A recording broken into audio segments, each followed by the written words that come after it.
Batanes Group of Islands at kanlurang ng bahagi ng Northern Luzon patuloy pa rin makakaranas ng mga heavy rain showers. Pero nalalabi sa silangan ng Northern Luzon, medyo maulap pa rin at mga ilang kalat-kalat pa rin pagulan ang iiran.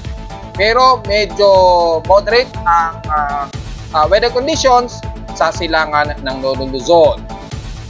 At mula sa Metro Manila hanggang ilang bahagi ng Southern Luzon ay magiging katamtaman ang lagay ng panahon at Visayas at Mindanao kasalukuyang nasa fair weather ang kondisyon. Pero sa silangang bahagi ng Mindanao, patuloy ang ilang pag-ulan dulot ng extension ng trough mula sa low pressure area. At low pressure area na si 95W, bahagyang nakitaan na ng organized circulation.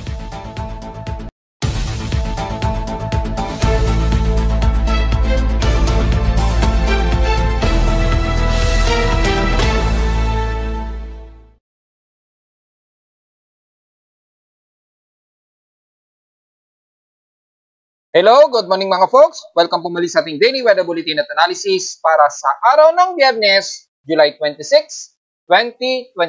Ang oras nating boss may maga ay alas 10:16 na ng umaga. Inaasahan pa rin ang mga ilang thunderstorm advisory, lalo na base sa ating data feed at report. Automatic mula kay Pag-asa, which is natutuwa ako na merong automatic thunderstorm advisory na at heavy rainfall si Pag-asa. Ang problema nga lang, hindi automatic na nagde-deliver into doon sa kanilang mga website. So, ginawa na lamang natin ng bagong script na automatic nagpo-post yung mga pinakadetalye ng mga advisories ni Pag-asa para at least mas detalye natin na ipapasa sa mga kababayan sa iba't ibang bahagi ng bansa na hindi sakop ng aking monitoring sa Caloocan. Importante rin yan para at least pang buong bansa. At makikita natin, may thunderstorm advisory nga po ngayong Biyernes at inaasahan daw mga moderate na heavy rain showers ang inaasahan dyan sa may bandang Central Luzon, ang Nueva Ecija, bandang Bulacan, siyempre damay daw ang Metro Manila, Laguna hanggang Cavite, Quezon sa loob o sa susunod na 2 oras daw. Inaasahan din ang mga ilang conditions din ng mga thunderstorm sa may bandang Zambales, Bataan, lalo na sa may bandang Northwestern Luzon na yan, kasama ng Pampanga, Lubao, Florida Blanca, Porac, Pampanga, Sasmuan, Minalin, Mabacat at Angeles, Pampanga. At sa bahagi naman ng Tarlac, sa San Jose, sa Capas at Banban naman daw. So, ina-expect natin sa loob o sa susunod na 2 oras, ayon dito sa data feed, asahan ang mga thunderstorm at mga ilang pag-ulan. Madalas, pag sulpot-sulpot ang asahan natin dito mga folks. So, ingat po at magdala kayo ng pananggalang sa ulan. At kita naman sa ating Doppler radar imagery, ang mga ilang water vapor pa rin, dala pa rin ng ilang habagat na umiiral dito sa may kalurang bahagi ng Northern Luzon, lalo na din sa may bandang Pampanga area at Zambales area. So medyo makakaranas pa rin kayo ng mga ilang pagbuhos ng ulan at mga thunderstorms. Siyempre, hindi rin ligtas ang Metro Manila dahil umaabot pa rin ang mga ilang daloy ng habagat at water vapor ayon sa imagery na inaasahan na magsusulpot-sulpot pa rin ang mga biglaang pag-ulan. Pero unti-unti, nasa moderate condition po ang Metro Manila at karatig Southern Luzon, lalo na sa bahagi ng Calabarzon. So hindi pa rin tayo lusot makakaranas ng mga ilang bugsuan pa rin ng mga mangilang-ilang hangin, dulot pa rin ng habagat at mga biglaang buhos ng mga pag-ulan. So magdala pa rin kayo ng pananggalang dahil expected, wag na kayo magtataka kung bakit minsan bilang aaraw din bigla na lamang kukulimlim tapos biglang bubuhos ang ulan. Epekto po yan ng kaulapan, dala pa rin ng habagat. At as of 10:15 a.m., meron tayong 2 lightning strikes na nade-detect ng aking lightning detection system. So probably dyan na yun sa may extreme Northern Luzon area. Masyado ng malayo. Sa ating current conditions, overcast, gloomy, so medyo mahangin pa rin. Partly cloudy ang inaasahan dito sa amin sa Caloocan, base sa aking weather station dito sa Caloocan. At kasalukuyang mayroong kaming 5.1 mm na pag-ulan. Kanina lamang ay nagkaroon kami ng biglaang buhos ng sudden rains at tumigil din kaagad. At bigla na namang medyo umaaraw na naman. So sa bitong panig ng Southern Luzon ay ganyan din ang aasahan natin na mararanasan despite na nasa moderate condition na po ang ating weather condition sa sa Metro Manila at bandang Southern Luzon area. Sa lowest temperature nito lang, naki-weather station, kanina ng 2:50 AM, nakapagtala kami ng lowest of 24.6 degrees Celsius. Kahapon, medyo tumataas na at nasa 30.5 degrees Celsius ang pinakamataas namin na temperatura kahapon at 12:35 PM. Ibig sabihin, bahagya rin tumataas ang aming heat index na nasa 39.6 degrees Celsius pero considerable na comfortable pa rin itong maituturi. So, take note yan at sa ating PH Extremes and Past 24 hours, nangunguna naman ang Katbalogan sa may pinakamainit na temperatura na nasa 35.7 degrees Celsius. At sa Baguio City, almost stationary sa kanila na 17.4 degrees Celsius ang pinaka-lowest temperature sa bansa. Pero pagdating sa Unlalan, well, alam na natin, ang hilagang parte pa rin ng Luzon, lalo na sa Basco, Batanes, radar site, nakapagtala sila ng grabe, heavy rain, violent rain showers na 281 millimeters ang total rainfall. So, asahan pa rin ngayong araw, tuloy-tuloy pa rin makakaranas ng mga heavy rain showers, lalo na sa kalurang bahagi pa rin ng North Luzon, mula dyan sa may bandang Ilocos Norte, kasama pa rin ang Batanes Group of Islands, pababa na yan ng bandang Pangasinan pa rin. Pero despite na bahagyang unti-unting nababawasan na po yung sungit o yung lupit ng enhance sa bagat, pero yung mga heavy rain showers patuloy pa rin na mararamdaman sa northwestern Luzon pa rin. So, ingat pa rin sa mga kababayan natin, mga folks, despite na hindi nakagaya ng sungit kahapon na mga nararanasan nila dyan sa hilagang kanluran ng Luzon.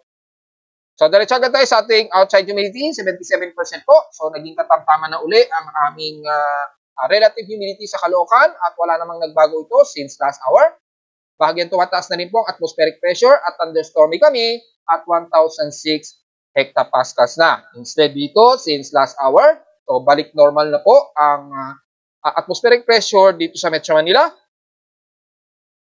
At sa ating high tide and low tide status ay pa-high tide pa lamang po tayo. So kung sisilipin natin, in case na mag-high tide yan mamaya, titingnan natin gaano ito kataas. Hopefully, hindi nalagpas ng 1.5. Well, ang high tide natin mukhang maganda. Hindi naman sobrang mataas at 0.5 meters lamang ang pinakamataas according dito sa ating tide tables. So, pinakamataas na ang 0.5 meters, bahagyang malalim, pero ingat pa rin at pwede pa rin kayo lumayag, lalo na sa may kanluran ng bansa, medyo delikado pa rin. At alam naman natin na delikado pa pumalaot sa hilagang kanluran baybayin pa rin ng buong Northern Luzon at sa silangang bahagi ng Northern Luzon. Siyempre, ang buong bahagi pa rin ng Northern Luzon, medyo delikado pa rin pumalaot dahil mataas pa rin ang mga pag-alon dyan na naglalaro sa 1.2 to 1.5 meters pataas ng 2 meters ang taas ng alon. So hanggang ngayon medyo delikado pa rin po. Pero sa may bandang Southern Luzon pababa na, mukhang okay na po tayo dyan. Ingat na lamang sa bugso pa rin ng hanging habagat sa kalurang bahagi ng bansa, mga po.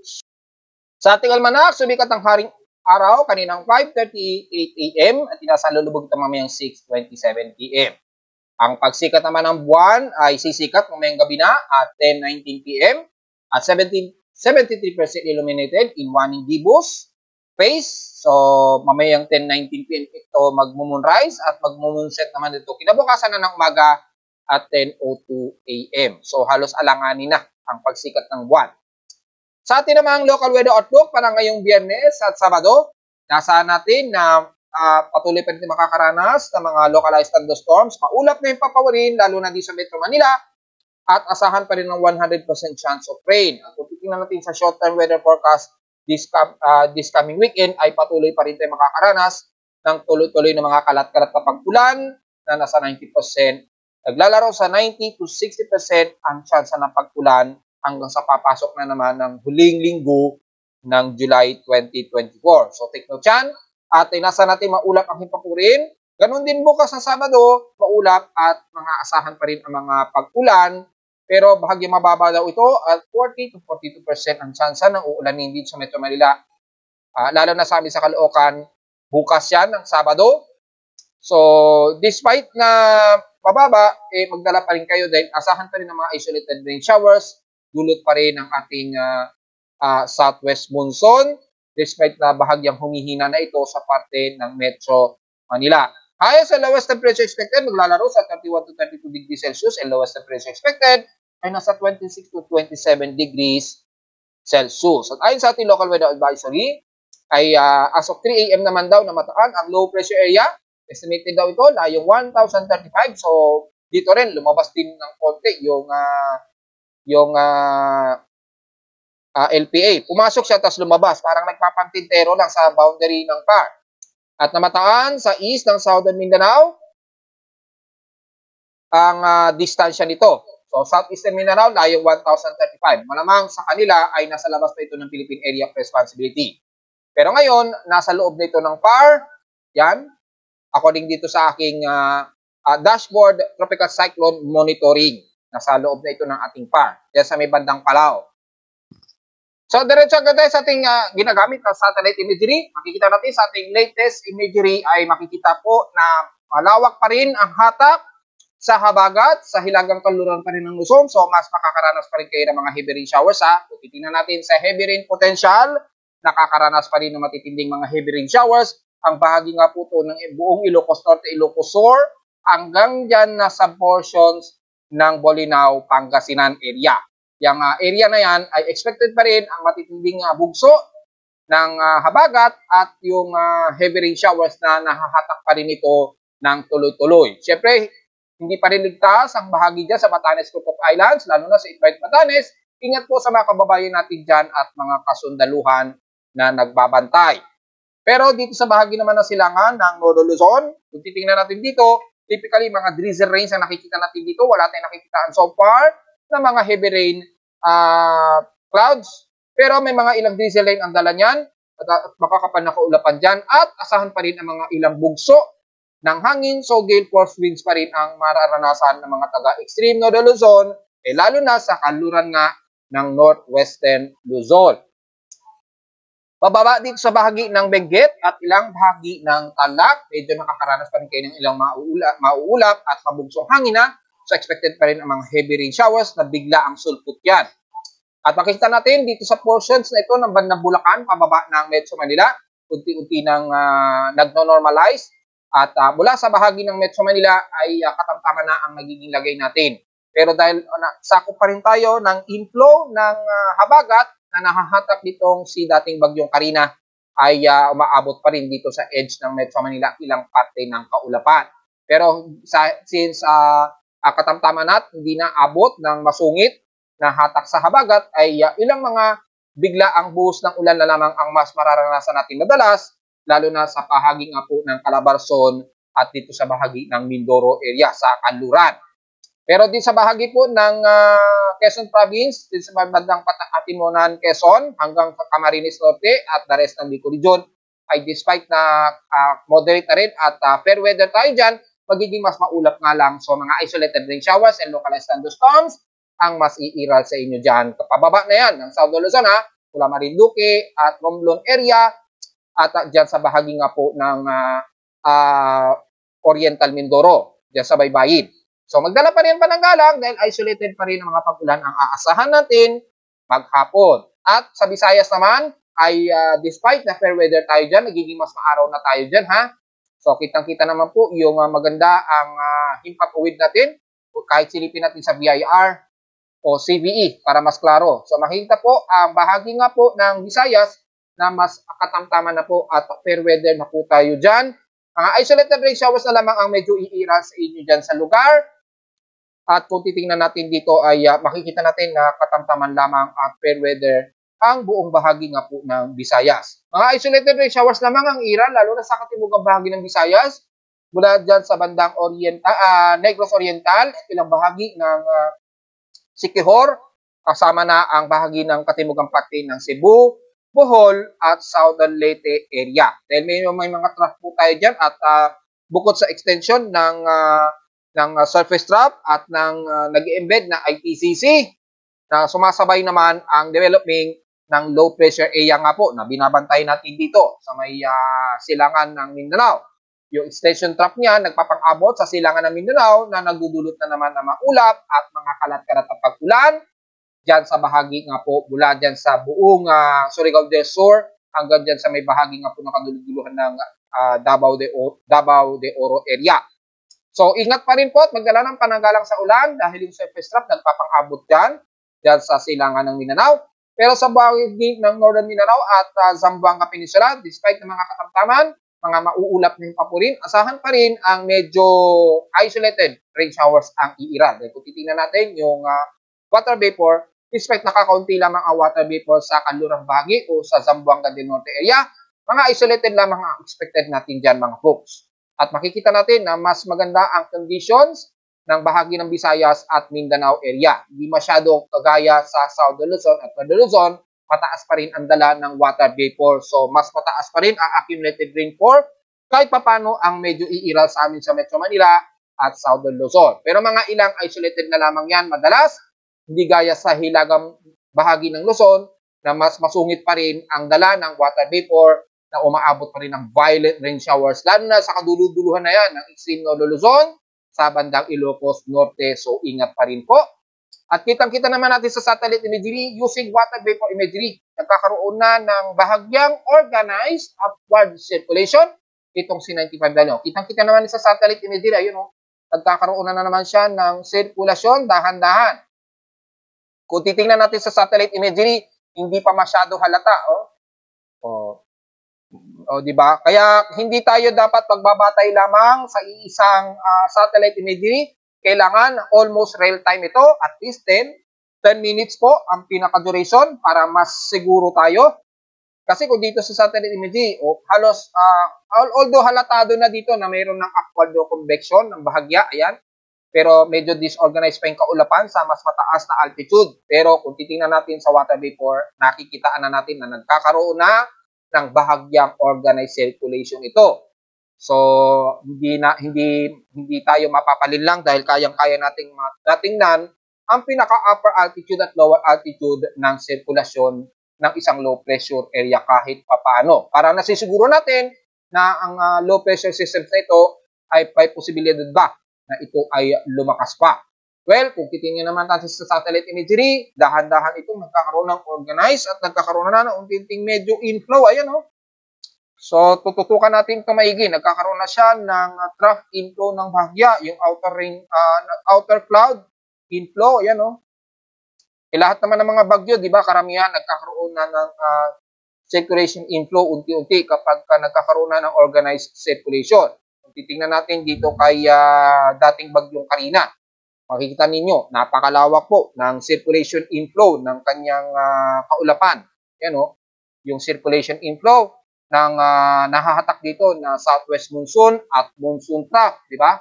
Yan malawak yan na circulation. Ngayon, kung titingnan naman natin dito kay 95W, ganun din na nagkakaroon din ng bahagyang circulation inflow.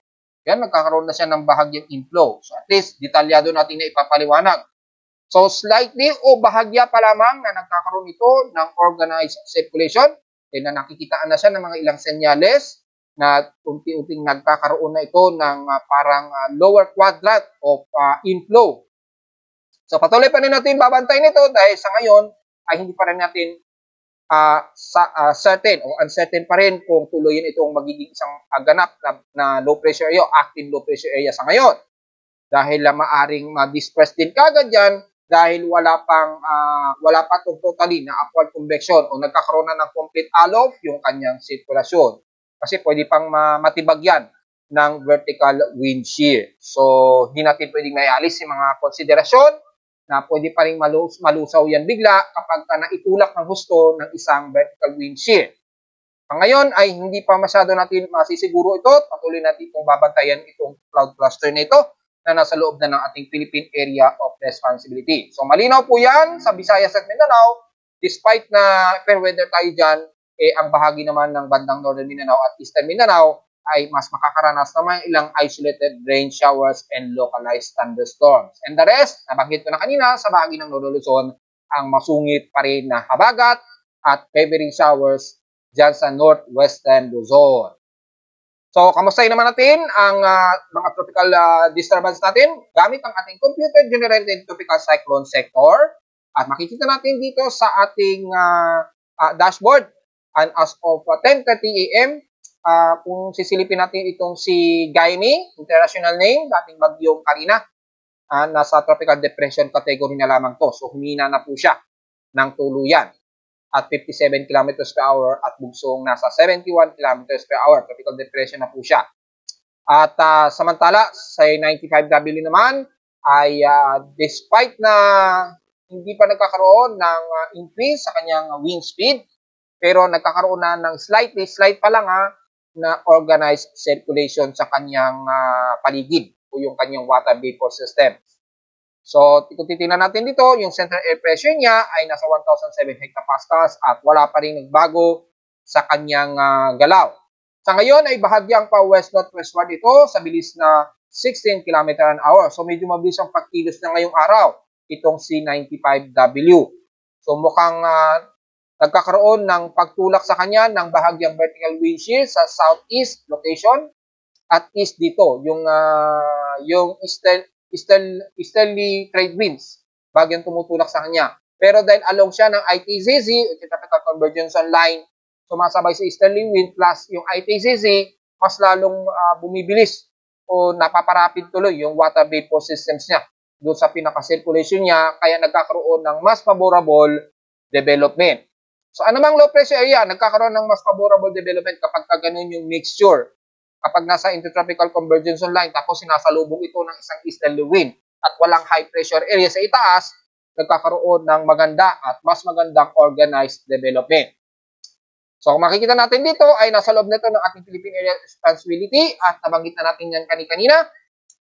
At kagabi ay nabanggit na natin na sa loob na ng Philippine Area of Responsibility na. Nagkapapatintero lamang siya kasi nakapasok nito kagabi nung nag-post ako Tapos umatras uli and then pumasok na naman. So nagpapatintero pa siya sa boundary ng ating PAR. Nasa area pa siya ng Palau, so nakakaranas ng medyo masungit na panahon ang taga Palau. So kung may kababayan tayo dyan, ingat po dahil nandyan po yung sentro ng disturbance na C95W. Bagamat mahina lamang ito, parang habagat lamang na ulan ang nararamdaman sa ngayon ng mga taga Palau, mga folks. So sa mga magtatanong, ano ba ang expected na magiging track itong C95W? Well, kung titingnan natin sa ating Tropical Cyclone Assessment Monitoring, pero una mula dito sa ating West Pacific Basin, napakataas na po yung kanyang napaka-improved anomaly. So, napakataas po ng confidence of development itong C95W according dito. At sa susunod na 24 oras, patuloy pa rin ang pag-constant ng kanyang confidence na ito ay magiging isang active low pressure area pa daw. Kaya more than 60%. At sa susunod na 24 oras, medyo nagkakaroon na siya ng very convected circulation sa susunod na 24 oras. Pumipino yung sirkulasyon niya habang kumikilos ito ng northwestward. Ayan. So, tuloy natin patututukan to at mula sa ating global spectrum model, samantalang hindi masyado pa significant na pinapakita ng global spectrum model natin yung sirkulasyon na itong C95W. Pero malinaw na bahagya itong kikilos hilagang kanluran po. Ayan, So, ipagdasal na lamang natin, huwag itong mag-intensify at maging isang ganap na bagyo na naman dahil hindi pa tayo nakaka-recover sa state of calamity sa Metro Manila.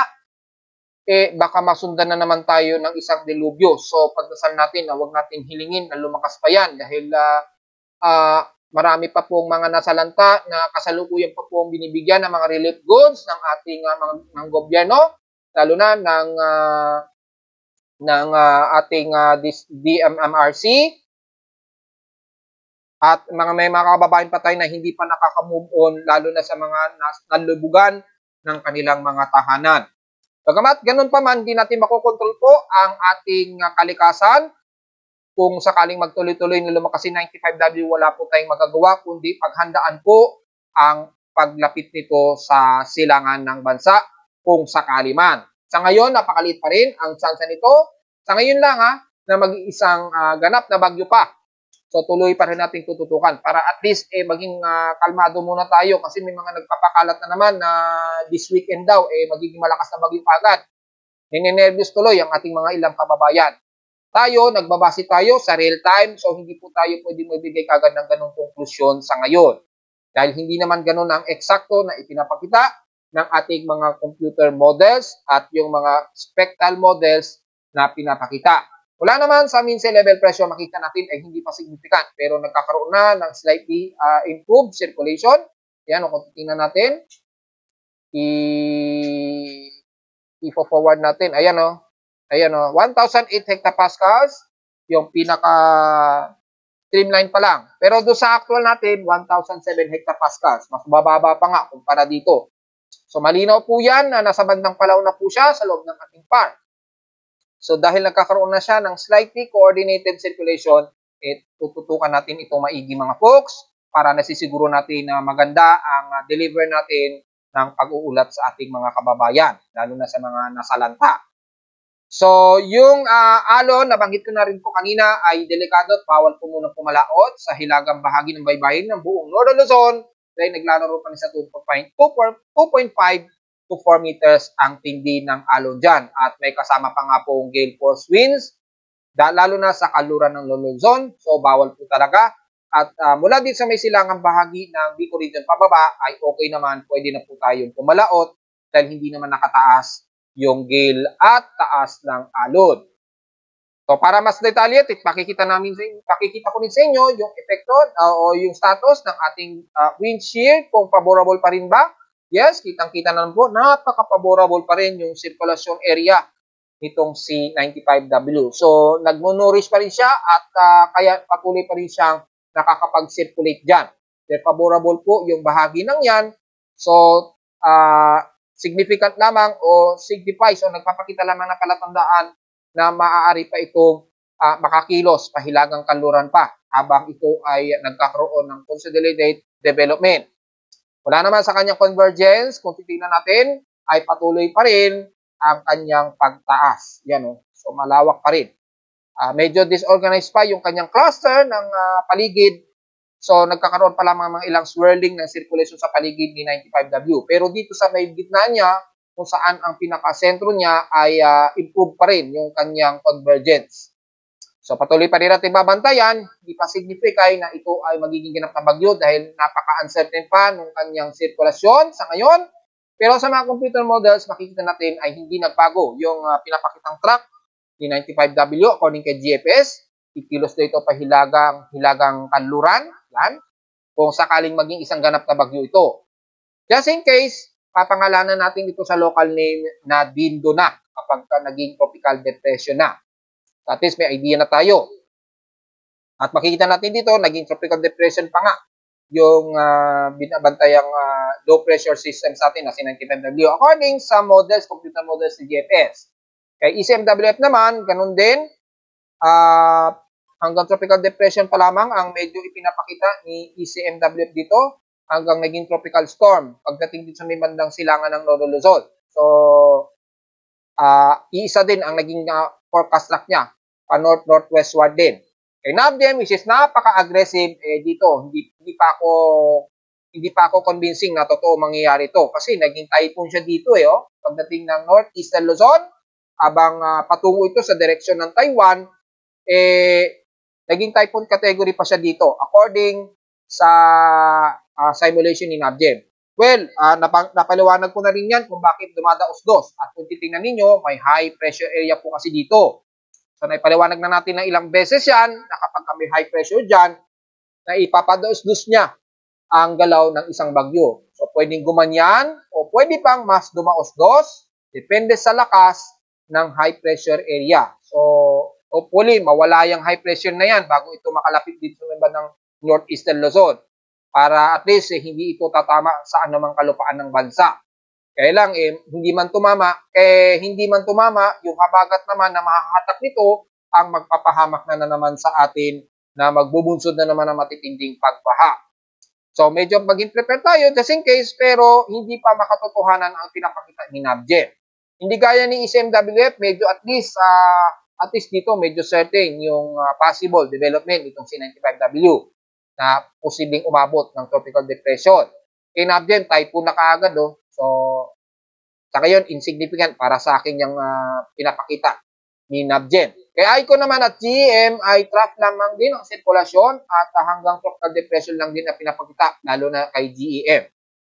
So at least, tatlo laban sa isa, medyo mas mataas ang confidence ng computer models na hanggang tropical depression lamang ang pinapakita ng low pressure area na ito kung si 95W man ito mga folks. So, tropical depression ang nakikitaan ng mga computer models. So, yun lang mga mas maliwanag mga folks, ay hindi pa natin masasabi na ito ay magiging ganap na bagyo sa ngayon dahil at least kahit papano ay mataas pa yung ilang divergence na kumukontra sa kanya dito sa paligid. At yung kanyang favorable area, mas mababa pa. Samantala, kamustahin naman natin yung mga ilog, lalo na sa mga dam levels pa rin natin kung anong status. Mula dito sa may bandang Marikina River. At kung titingnan natin, normal na po, maliban na lamang sa river ng Nanka at Rodriguez. Nasa first alert level yung taas ng river level nito. Pero okay na po at normal na po ang Rosario, San Mateo hanggang Tumana Bridge na bumaba na ng tuluyan yung taas ng ilog. So at least nasa first level na alarm level itong kay Nangka at Rodriguez na lamang.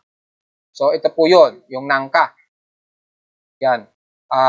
Yung Rodriguez, hindi pinakita dito. Pero at least naka-indicate naman dito na nasa first alert yung taas ng ilog o ng tubig sa ilog. So yun lamang, dalawa lamang ang medyo naka-first alert. And the rest, balik normal na po yung level ng ilog. Marami ding nasalanta dyan sa bandang Marikina. So, hopefully, naka-recover na sila at natulungan na po ng ating mga local LGUs. Samantala, sa dam level naman, ang historical data, balik normal na po ang lahat ng ating mga dams mula kay Angat Dam hanggang La Mesa Dam. At makita dito, wala na pong nag-overspill o nag-overflow. At nasa normal na po at mula kay Angat Dam, higit sa 4 meters na po ang itinaas ni Angat Dam mula sa pinaka-critical level. So, ibig sabihin lamang nito, napaka-normal na po ang level ng tubig ni Angat Dam. Hopefully, maganda na po ang supply ng tubig natin sa Metro Manila. Marami pa rin daw na nagre-reklamo. Nasa total of 184.70 meters ang kasalukuyan na ngayong water level ni Angat Dam mula sa 182.80 kahapon. Sa kay La Mesa Dam naman, nasa 79.79 meters po ang taas mula sa 80.13 meters. So, medyo nabawasan siya ng bahagya. Well, tuloy-tuloy nakukonsumo kasi natin. Pero at least ay nasa tama lamang yung level niya. So, halos 0-0. So, medyo hindi pa sapat yung pagtaas kay La Mesa Dam. Pero kay Angat Dam ay mataas-taas pa siya o sobra-sobra pa siya ng 4 meters po yung taas. At least hindi naman siya nag-overspill dahil hindi naman siya umabot ng mahigit 200 ang kanyang taas.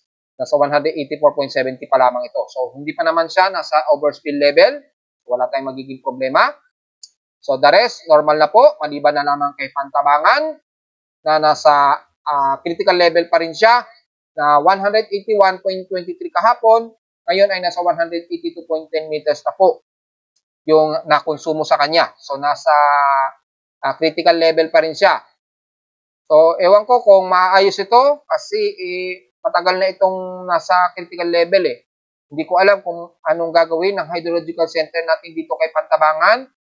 Anong nangyari dyan at hindi na nag-normal yung level nitong kay Pantabangan Dam. Hopefully, nagkakaroon ng maintenance o upgrade kay Pantabangan kasi napakatagal na niya sa critical level. And the rest, normal na po ang lahat ng dam natin wala maging kay Magat Dam at Caliraya Dam. So, yun lang po at makikita natin dito ay balik sa normal condition po ang lahat ng mga dams natin. Nakatulong din ng kahit papano si Karina kaya nga lang ang kapalit tinding baha naman sa Metro Manila. At sa ulat din doon naman, so far, nanatili pa rin medyo noisy pa rin dahil may presensya pa rin ng malakas na low pressure systems na nadetect ng aking seismograph. Napaka-sensitive kasi. Ibig sabihin, yung bugso kasi ng hangin sa band ng China, nadedetect pa rin yung vibrations ng bugso ng hangin nitong si dating bagyong Karina. Kaya medyo noisy pa rin tayo. Bagamat noisy, wala namang nadedetect na malalakas-lakas na pagyanig dito sa atin sa bansa at sa iba't ibang panig ng mundo na mas malalakas, above 6.0 magnitude. Wala naman so far. At ayon naman sa data feed ni PBOX, mula kaninang 12 p.m.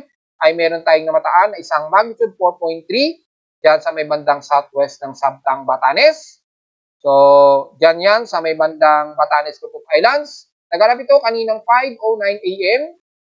Magnitude 4.3 at 15 km ang epicenter depth. So, medyo mababaw-babaw po ito. Buti naman sa dagat ito naganap, so medyo hindi masyado ramdam. Kundi, ang ramdam nila dyan, yung enhanced sa bagat po at masusungit na ulan na dala ng nahahatak nitong si dating bagyong Karina pa rin.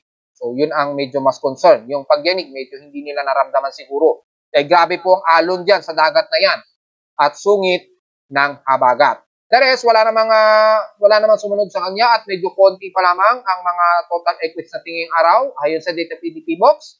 So, kung bibilangin natin, ang total earthquakes using historical earthquake, yan, for the month of July, ay nakapag-total na tayo ng 912 total earthquakes na. Mabilis. Hindi pa last week, aabot na agad ng 1,000 plus yung total earthquakes ngayong July. 857 dito is magnitude 2.0, 52 sa magnitude 4.0. At so far, wala namang nagdagdagan sa magnitude 5.0 na nating dalawa. At wala tayong recorded magnitude 6.0. At meron tayong isang magnitude 7.0. So, mabilis ang pagdami. At nasa 912 total earthquakes na po tayo mga folks for the month of July. Samantala, meron tayong bagong warning of geomagnetic index na possible, KP4 expected ngayong araw. At yung persistence niya ay recorded ngayong 10:30 a.m. according sa ating alert monitoring. Yan, yung alert message monitoring natin ay persistence ito. At inasahan na may mga another area of impact, primarily forward na naman ng 65 degrees geomagnetic latitude. So, induced weak power, weak fluctuations na naman daw ang aasahan. Just in case, ay inasa natin hanggang active geomagnetic storm ang mararamdaman natin hanggang 4.3 o 4.33 KP index according dito sa ating NOAA KPX monitoring mula sa data feed ni NOAA. So expected na mga ilang G1 minor geomagnetic storms, most likely hanggang July 27 na po ito dahil pa rin sa mga ilang coronal mass ejection activity sa haring araw. Sa ating namang radio blackout forecast ay nakikita pa rin nakataas sa 60%. So kung titingnan natin dito ay nagkaroon tayo ng mga above normal wind speed, bumilis po ng 539, 500, 546. Ang nakikita mo pinakamataas dito, kilometer a second. So halos 1.8 million kilometer ang bilis as of latest speed natin ng ating solar wind. Nasa 504.6 km a second or kung convert sa kilometer per hour ay nasa 1.8 million km per hour. So above normal speed po ito at umabot pa sa above normal speed yung bilis ng solar wind. At dahil dyan makakaroon tayo ng significant impact sa ating magnetosphere. At kung titingnan natin sa forecast ay at least so far hanggang active lamang nakikita nito, unsettled to active. Pero may possible tayong makakaranas hanggang bukas po ng Sabado na posible pa umabot sa active geomagnetic field. Ayon sa ating nowcast K-index. Wala naman so far solar X-ray chart event. Wala tayong solar flare attack. At bahagya lamang na nagkaroon ng solar photon flux mula kahapon. Pero ngayon, kalmado na po ito. So expected ngayon sa geomagnetic activity natin, hanggang settled ang ating expected na mararamdaman. Pero posibleng mabot pa rin yan sa KP4.33 na active geomagnetic field. So distorted na naman ating magnetometer dahil sa malakas na impact na solar wind. So medyo distorted na naman at asahan na naman ang mga geopolar na geomagnetic latitude at mga ilang minor fluctuations sa ating mga electrical grid. So, take note yan mga folks, lalo na sa Northern Hemisphere. At makikita naman natin dito ay atmospheric range, apektado ang bahagi ng Indian Zone at Africa. wala masyado sa Southeast Asia at makikita natin expected ang auroral activity lalo na sa southern o South Pole na umaabot ng more than 50% yung approximate energy disposition. Sa Northern Hemisphere o North Pole, bahagya lamang, pero umaabot pa rin sa more than 50% yung disposition ng auroral activity. So, makikita ninyo ngayon sa mga nasa Amerika ngayon, yung northern part o northern aurora lights sa northern, pero mas maliwanag sa southern hemisphere, sa South Pole, dyan sa Antarctica. Mas bright po yung liwanag ng auroral activity dyan. At sa ating mga G-region absorption, kasalukuyang apektado ang Southeast Asia kasama ang Pilipinas na umaabot sa 15 to 20 MHz yung highest frequency na maapektuhan. Elevated na X-ray flux po yan mga folks. So, yun lamang, typically mga minor lamang ang maapektuhan yan, pero nanatiling poor ang ating high frequency conditions between 20 meters to 80 meters condition. So, at least may idea tayo kapag nagkakaroon ng mga islang slight radio interruption. At narito naman ang ating 3D weather forecast para sa araw ng Biyernes, July 26, 2024.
At hanggang dito na lang po ating daily weather bulletin at analysis para sa araw ng Biyernes, July 26, 2024. Huwag po kalimutan na mag-like, share, subscribe po sa ating YouTube channel. Visit lamang anytime sa ating website at www.pimoweather.com para sa sumang malaman ang iba pang detalye na hindi natin na-report ngayong umaga.